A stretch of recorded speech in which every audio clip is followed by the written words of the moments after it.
Bismillahirrahmanirrahim. Assalamualaikum warahmatullahi wabarakatuh. Alhamdulillah. Nahmaduhu wa nasta'inuhu wa nastaghfiruh. Wa na'udzu billahi min syururi anfusina wa min sayyiati a'malina. May yahdihillahu fala mudilla lahu wa may yudlilhu fala hadiya lahu wa ba'd. Asyhadu an la ilaha illallah wa asyhadu anna Muhammadar Rasulullah la nabiyya ba'dah. Teman-teman siswa-siswi PJJ PAI yang berbahagia, pada sore hari ini izinkan saya menjelaskan atau membahas tentang mata kuliah Al-Quran dengan tema Asbabun Nuzul. Sebelumnya perkenalkan, nama saya Buyung Khairul Tanjung, kelas A39. Baik, bismillahirrahmanirrahim.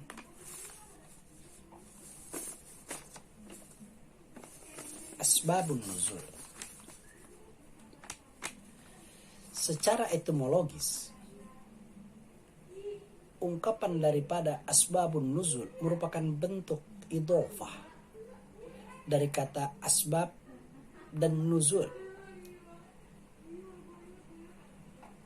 atau sebab serta turunnya. Asbab dapat berarti sesuatu yang menyampaikan kepada sesuatu yang lain. Sedangkan nuzul berarti menempati suatu tempat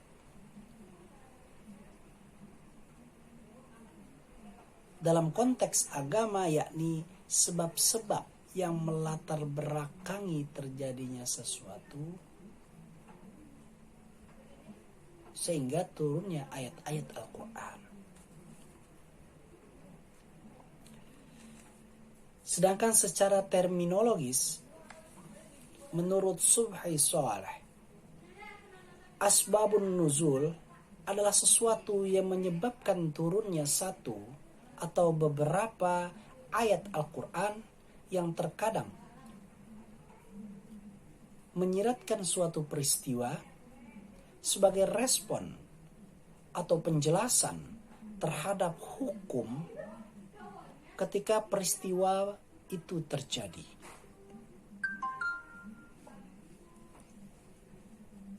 Menurut Manal Al-Qattan,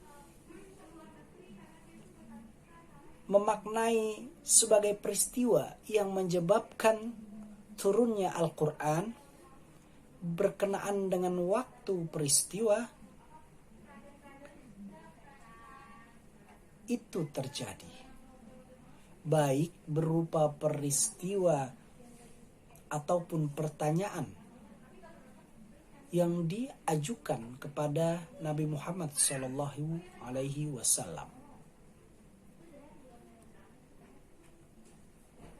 Dari ini dapat kita simpulkan, asbabun nuzul adalah kejadian atau peristiwa yang melatar belakangi turunnya ayat-ayat Al-Quran dalam rangka menjawab, menjelaskan, dan menyelesaikan permasalahan yang timbul dari suatu kejadian.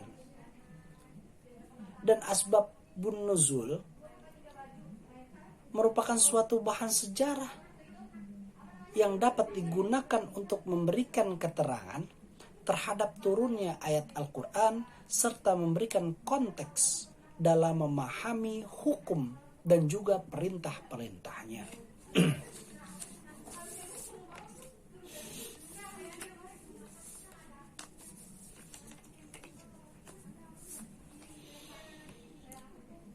Lalu asbabun nuzul terdapat macam-macam atau terdapat dua macam daripada asbabun nuzul atau sebab-sebab turunnya ayat Al-Quran tersebut,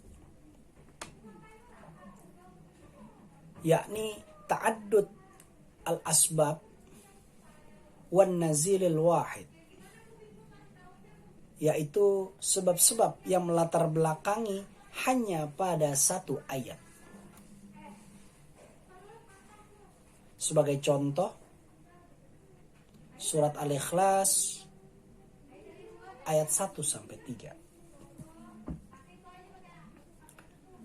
Ayat ini turun atas tanggapan kaum musyrik Makkah sebelum Nabi Muhammad hijrah dan terhadap ahli kitab yang ditemui di Madinah setelah Nabi Muhammad hijrah.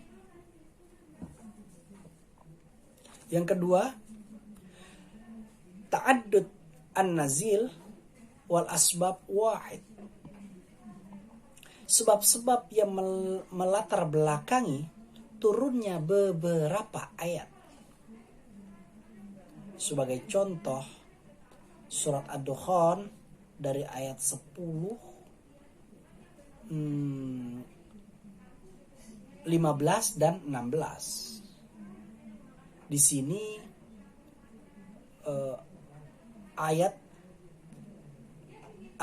di sini turun disebabkan kedurhakaan serta kesesatan kaum Quraisy terhadap Nabi Muhammad Sallallahu Alaihi Wasallam. Dari ayat 10 sampai ayat ke-16 menjelaskan bagaimana kaum Quraisy mengingkari akan dakwah Nabi Sallallahu Alaihi Wasallam. Kemudian Rasulullah berdoa kepada Allah Subhanahu wa Ta'ala supaya dilimpahkan kepada kaum Quraisy ini kelaparan. Maka dikabulkan oleh Allah Subhanahu wa Ta'ala, yakni diturunkan kelaparan, kekeringan, dan lain sebagainya.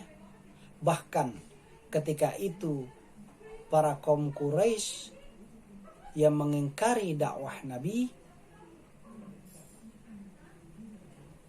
sampai mereka hanya makan tulang dan makanan yang tidak layak dimakan oleh manusia. Setelah itu kemudian kaum Quraisy mendatangi Nabi Muhammad SAW meminta bantuan, memohon supaya Allah mencabut segala jenis kelaparan dan lain sebagainya. Maka Rasulullah bermohon kepada Allah Subhanahu wa Ta'ala. Setelah itu diturunkan hujan di seluruh Jazirah Arab. Dengan adanya hujan, maka suburlah tanah-tanah mereka, makmurlah kehidupan mereka, dan bahkan mereka bisa bermegah-megah, bermewah-mewah. Tetapi dari ini, apa yang selanjutnya mereka lakukan?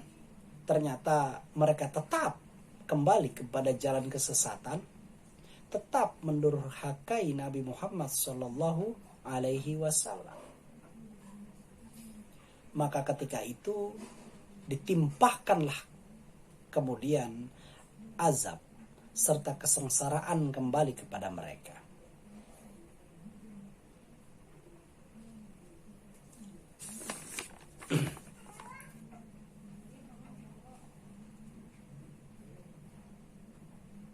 Dalam suatu riwayat bahwa hal tersebut itu turun di waktu perang Badar. Itulah salah satu contoh dari asbabun nuzul, ta'addud an-nazil wal asbab wahid.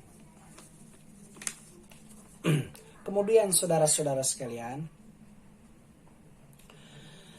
asbabun nuzul atau pengetahuan atau ilmu tentang asbabun nuzul ini sangatlah penting dalam guna menafsirkan Al-Quran. Seseorang tidak akan mencapai pengertian yang baik jika tidak memahami riwayat dari asbabun nuzul daripada Al-Quran tersebut.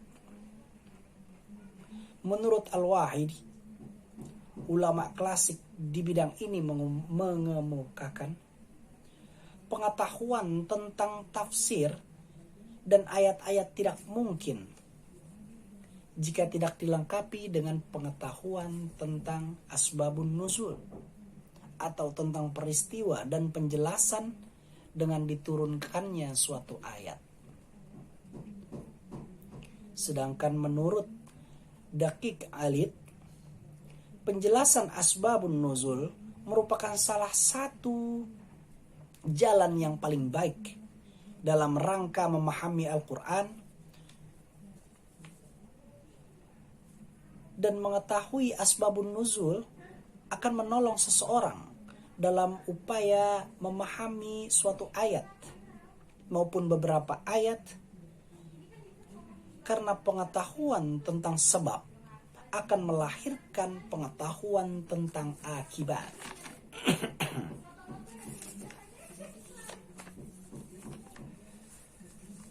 Lalu terdapat fungsi-fungsi